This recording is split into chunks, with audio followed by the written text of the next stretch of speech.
Hey everybody, this is Paul, and I'm with Danny, and Danny has asked me to take Kay to my house, so we are going to move it, Scott and I, and I'm excited. So Danny, what do you recommend?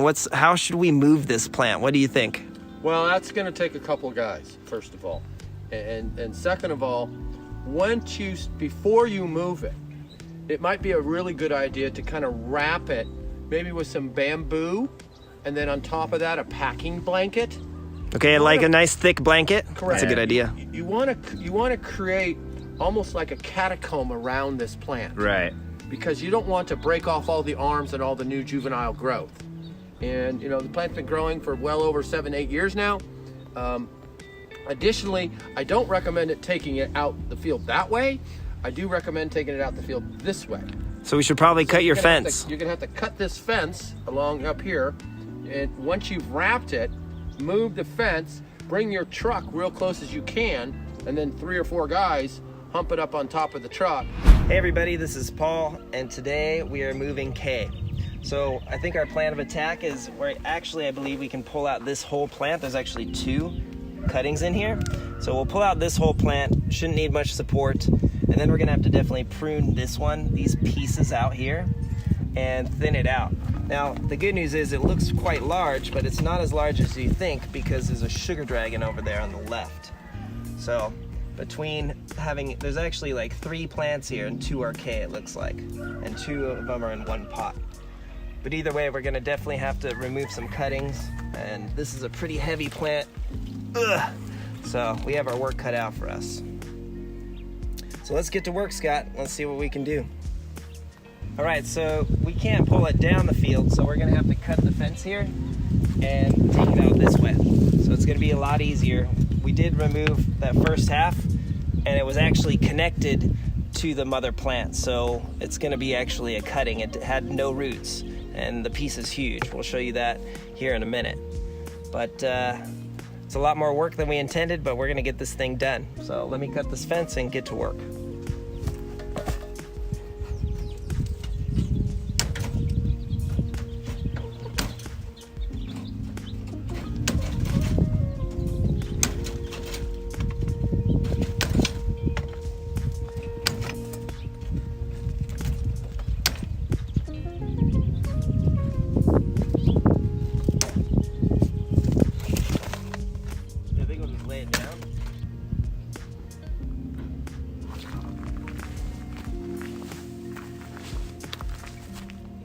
Where are we at?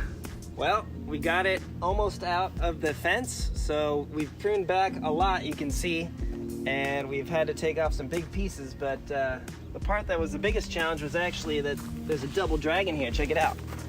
So look at it. This was actually one branch that split into twins. And intertwined in the other trellis. Yeah, our other Kay, I have a Kay cutting that did the same thing, but this had gotten stuck onto the sugar dragon trellis, so that was the biggest challenge. But we figured it out. All right, so this is gonna be the biggest cutting I've ever tried to root. You can see it's huge. And we thought that this was a separate part of Kay, but this was one big branch off of the lower stem. Yeah, literally like it was shooting off below the dirt. Below the dirt line. So it's huge though, so we'll get it to root, and then you can see we also got this out and wrapped up a bit. And I think it's gonna do fine. 2 of us are gonna lift it into a truck bed, and we're gonna get it over to my house and put it into its new home.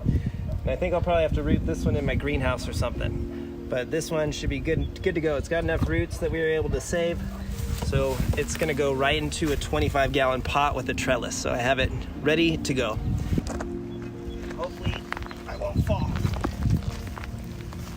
It's definitely a lot bigger than it looks. It's not too heavy. Put it down gently and tie it down a little bit, and we should be good to go. All right, that was easier than I thought.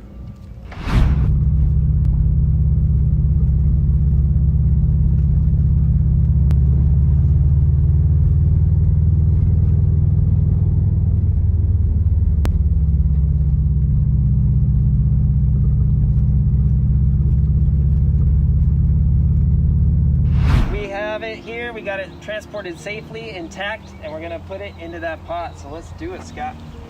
Yeah. You got the back, I'll take the front.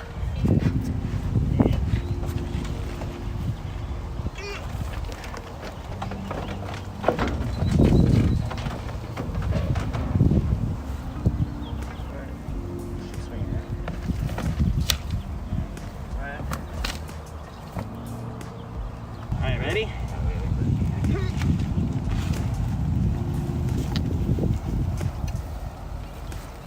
It's gonna go towards you. Now, there. Get it under the support, that rebar, see it? Okay. All right, now, let's pull out this wood. It's gonna come up straight. All right, take it. There we go.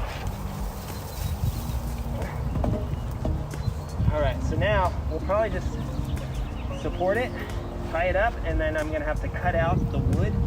But you can definitely see that it's gonna be supported, and it really kind of puts my trellis design to the challenge, you know? I'm making sure that, I'm glad I used 200 pounds of concrete and some 1/2 inch rebar for this, so. All right, so we got it up, and I think we have minimal damage loss, I guess you could say. Check it out.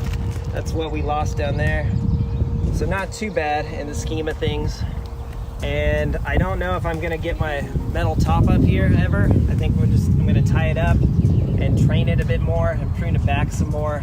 But what I'm gonna do for sure is I'm gonna cover it with burlap for about 2 weeks to just give it some sun protection. I know that it was in full sun, but I think just the transition period is gonna need a little bit of protection. Little That's my shock. plan. Little shock right now, Yeah, maybe. I'm sure it's in a bit of shock just from the big move. We destroyed its root ball, and Let's get the full view. it's big. I mean, I think honestly we got up a lot more than I thought we could. So I want to say thanks to Scott, and definitely thanks to Justin. Yeah, and thanks, borrowing his Justin. truck. I don't think we could have done it without a trailer. I think it would have gotten a lot more damaged. I agree. No problem. So, All right. all right, that's where we're at, and we'll give you an update in a few weeks. But I'm tired. We're gonna get out of the sun. It's hot. Good morning. This is Paul, and I'm gonna do a one-day update on moving K. So you can see here, I've covered it with burlap just to keep it from getting sun stressed or sunburn from the move. You know, I'm sure the transition was big for it and then probably hard on the plant, but these things are tough and resilient. So let me go ahead and remove the burlap so you could get a better view of it and what I'm gonna do now. So there it is in the early morning sunlight. What a beautiful plant. It's much more bluish green, kind of olive color when you look at it compared to other dragon fruit. Not so much with the sugar dragons, but man, when it's in front of the bamboo, it definitely looks more blue. But I am colorblind, so maybe it's just that.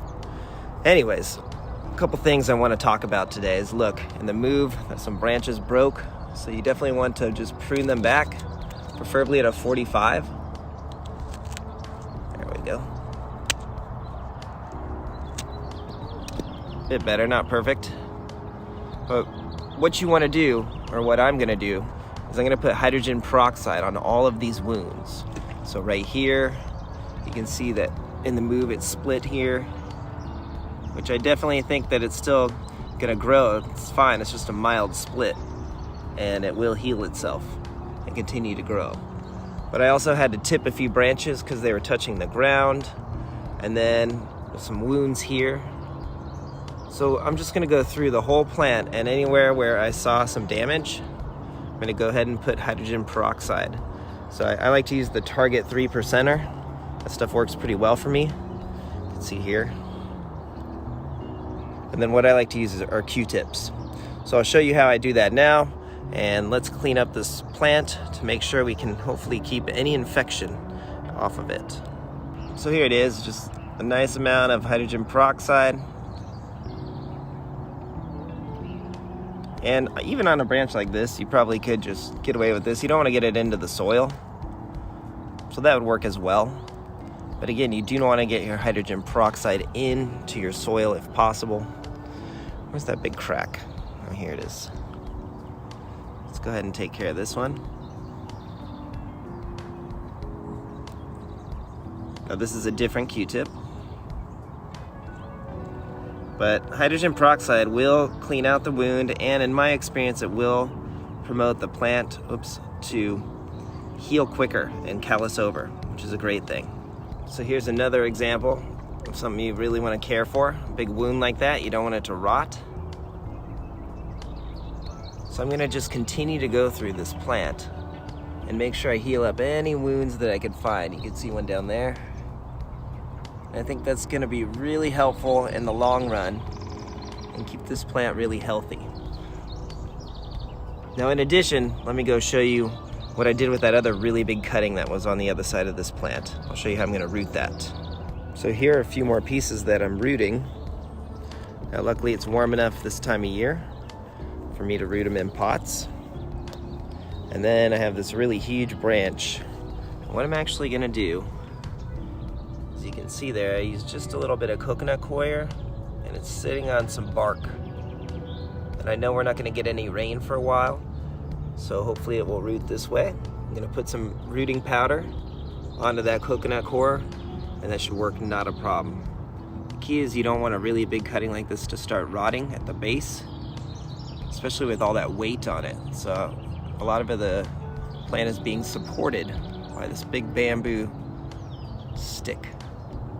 So I'm actually going to tie it up a little bit more just to get some weight off of this giant cutting, because this is definitely the largest cutting I've ever tried to root, and I want it to be successful. So I could put it in the greenhouse, I may do that, but right now I just feel like this is gonna help it and it's gonna do fine. So we'll see in a few weeks if this is successful. Definitely gets a lot of shade right here, so it's really happy. All right, there it is. There is the update for Kay. Give us a like and a subscribe, and we'll keep them coming. And honestly, I don't feel like moving another dragon fruit plant anytime soon. That was quite a bit of work, but you can see, I think it was definitely worth the effort. Now, I have my own Kay right around here too. You can see it was a cutting back in November 2019. So it's not a slouch, it definitely will grow pretty quick. There it is. And hopefully this one will produce some fruit this season. Good morning, fellow gardeners. It's been about 2 weeks since we moved Kay, this dragon fruit. It's a Hylocereus costarricensis hybrid, and it's doing great. So I removed the burlap, as you can see, and it seems like it's doing just fine. Now there is a little bit of yellowing over here, as you can see, probably because this branch was upside down, and now its bottom side is facing up since the move.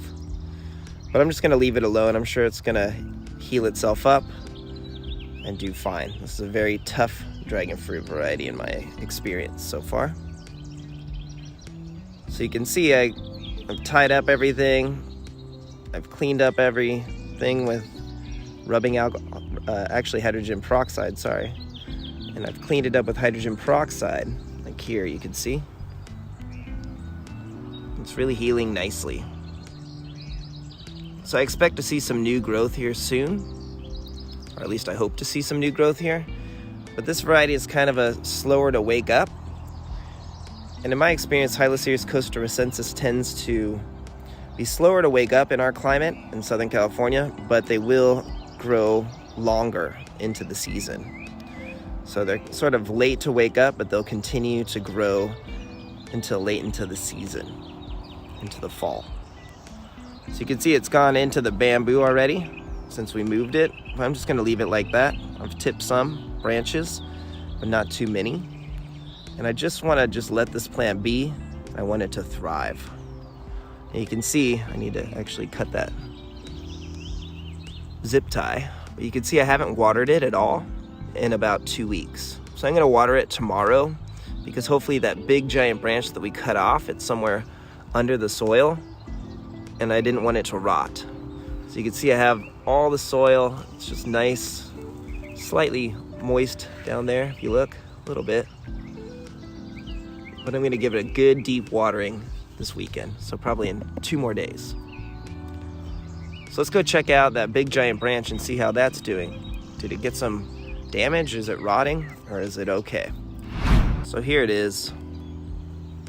Might trim off a few more branches just because it's so large and heavy. You can see it's doing quite well. Now down here, I've actually applied some earthworm castings to see if that's gonna help it root.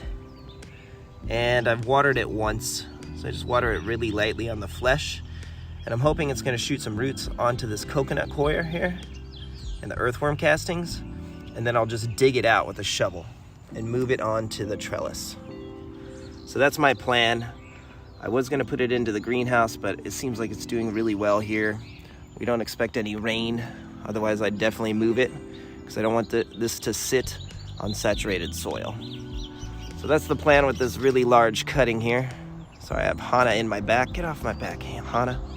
There we go.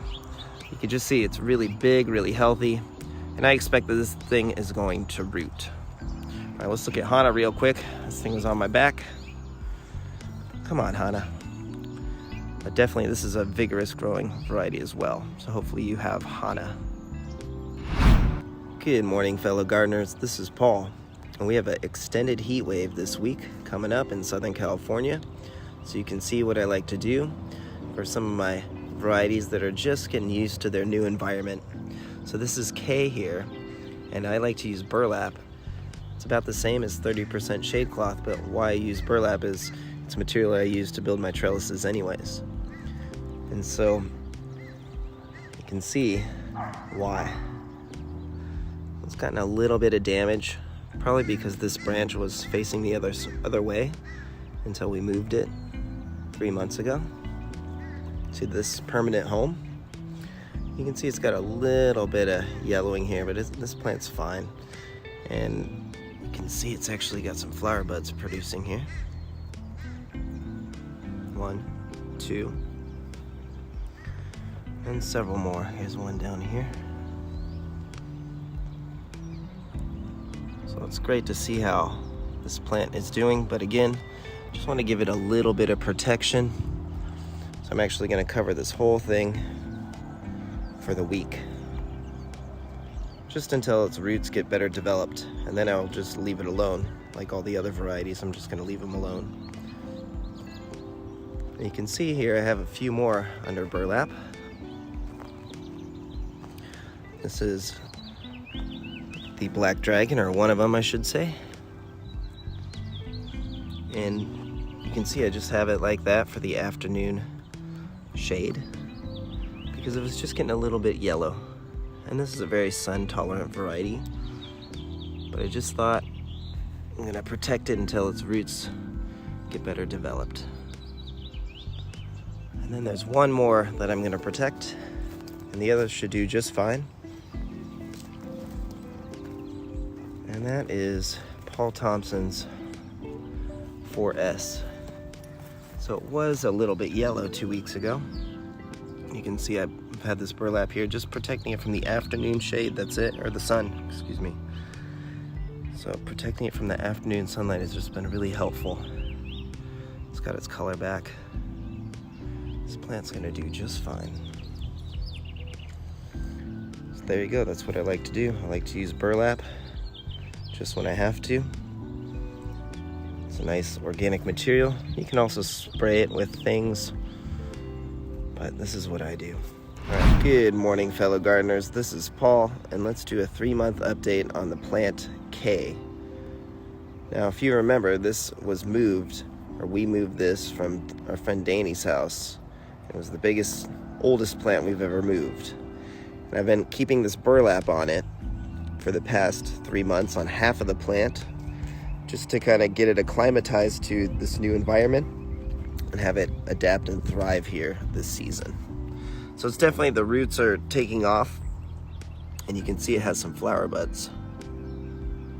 So really beautiful, stunning flower buds. Here's several more. Has over a dozen, maybe 20 actually, flower buds. And this variety, I think, is a Lisa seedling. Reminds me a lot of Lisa. So really exciting. We're gonna have some fruit, but it will require a cross-pollination, I would assume. Most reds like this do.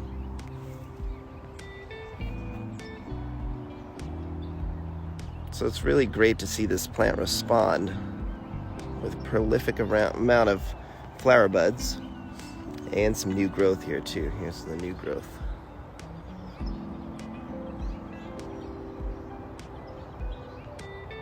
Now this plant is a really sun-tolerant variety. However, there is some yellowing, probably from the stress in the move, and the fact that this branch was probably facing the other direction before on its old trellis setup. You can see there's a lot of blue and sun protectant on that side. So right now I'm just leaving it alone. I think it will do fine. We'll kind of prune this branch though. It's definitely not something we need to keep. And that's just fine because you can see there's plenty of new growth. In fact, I'll probably just do some pruning on this just because I'll probably respond with some more growth. Now this half, I was covering it with a piece of burlap, as you saw, because of some yellowing. But this is very minor. This plant is doing fine since the move. It's really been resilient. And I've been most impressed with this variety. Really sun tolerant, really tough and hardy. A little late to wake up compared to the other varieties, but that's okay. I still like K. Man, there's definitely some more flower buds in here. Look at that. So there you go. You can move a dragon fruit plant and it will produce flower buds the next season, especially if it's mature. And these plants are just so resilient and hardy. It's awesome to see that you can move something this big. This can produce fruit within a few months. So there you go. Give us a like and a subscribe. Thanks for your time. There's the update on K. All right, have a great day. Thanks for watching. Good morning, gardeners. This is Paul, and check it out. K has flowers. They opened up last night at about 7 p.m. So really, really exciting. In fact, here's what they looked like last night when they first opened. Really large flower and smells really, really, really sweet. So these are the first two. I expect some more to go tonight. But what stunning flowers. In fact, let's see how long they are. So this one is about 14 inches in length.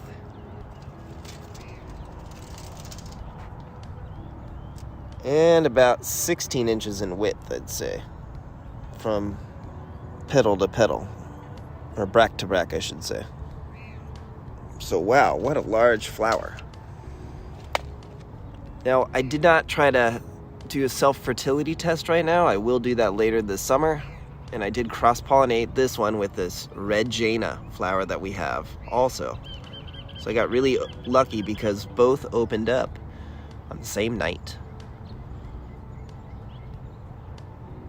So it looks kind of similar to Lisa, in my opinion. The flower reminds me of Lisa. It's very, very, very large. Lots of yellow and white. And I bet the bees have already come and extracted all of the pollen. Did not see any bees here this morning, and it's about 6:30 a.m. I did notice some bugs were eating this petal though, see? So just a beautiful, beautiful flower, really large. Here's what the fruit's gonna look like. And I do expect these to accept red Jaina pollen.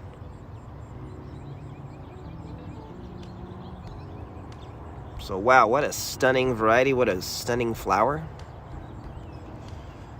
And I'm really excited to taste the fruit on K.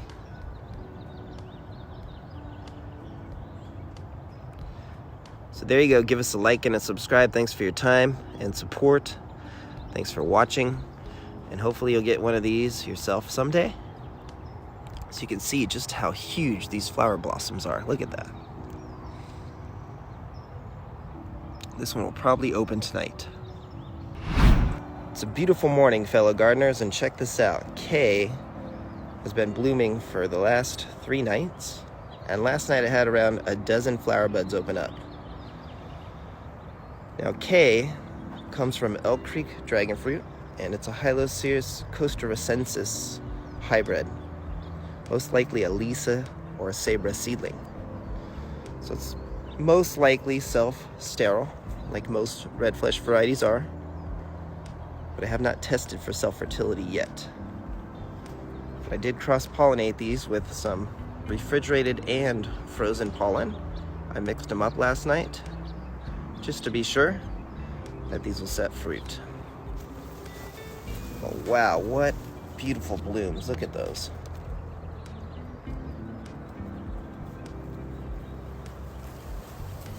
I'm really excited to taste this fruit this season. I guarantee we're gonna get a nice full-size fruit off of this 5 to 6 year old plant.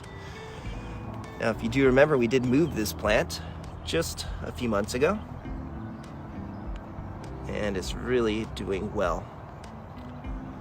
So give us a like and a subscribe, and check out this wonderful time lapse I did of one of these flowers blooming. In fact, I had this flower.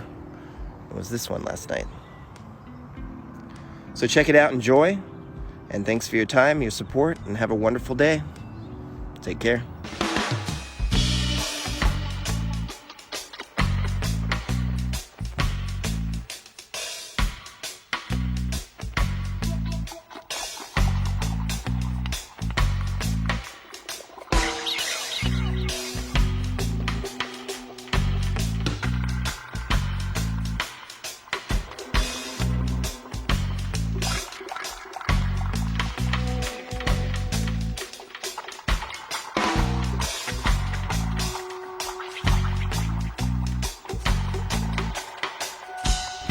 Good morning, fellow dragon fruit growers. This is Paul, and today I'm excited to do a taste test on this variety we call K, or Kaslau fruit.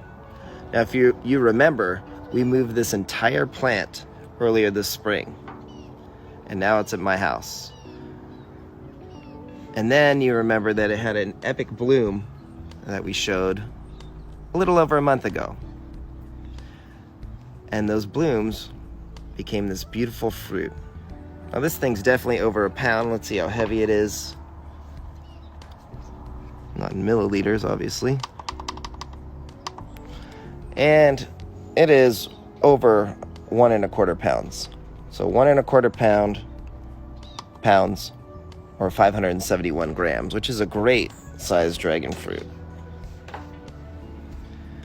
You can see the color. I ate one earlier a week ago, and it was a little tart, but really delicious and enjoyable, and it Brixed at about 16. So let's see what one more week on the plant can do, and let's taste this large dragon fruit. You can see here it's red fleshed, really juicy, and the seeds aren't too large. So that extra week has really improved this fruit. It looks like the skin's a little bit thinner, but still it's nice and thick, so this would be good for commercial production and shipping, because it's not going to get damaged. It's just a beautiful red fleshed variety. Again, the blade will show you kind of the color of the flesh. It almost looks darker in real life than what you're seeing on film. So with my naked eye, it looks much darker. All right, let's give it a taste. So right out of the center is usually the sweetest. And this has been on the vine, or the branch, for about 48 days, I want to say.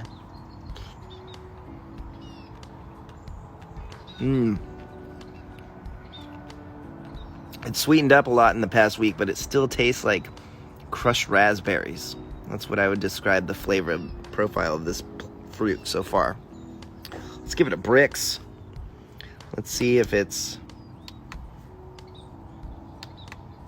scoring high. And this will indicate what percentage of the fruit is sugar. And in my opinion, anything above 15 is good. I've had some up in the 20s, and those are very sweet. Like a Pelora I've had up in 25, And my friend had her sugar dragon up in the 28, 29 area, which is unbelievable. I'd like to try that myself. So you want to extract the juices out of the center, because that's where it's going to be a nice fair reading. And it tends to be a little sweeter. So let's read it. 18 and 1/10, which is a very respectable score. I bet it would probably get up into 19, maybe 20 if we left it on the plant a little bit longer. As you can see, it's still a little bit of green on the bracts. So I think I could have left it on a few more days, but 18 and 1/10 is a great score. That's the highest recorded K fruit so far, and this is the largest fruit on the plant. This is just a delicious fruit. And I'm not saying that because I have the big plant, but it's just enjoyable. I like it a little bit more than Orahona, and I like Orahona. It's just a little bit sweeter. The texture is perfect. It's not too dense. It's not too airy. It's just the right amount of everything. It's really a good balanced fruit.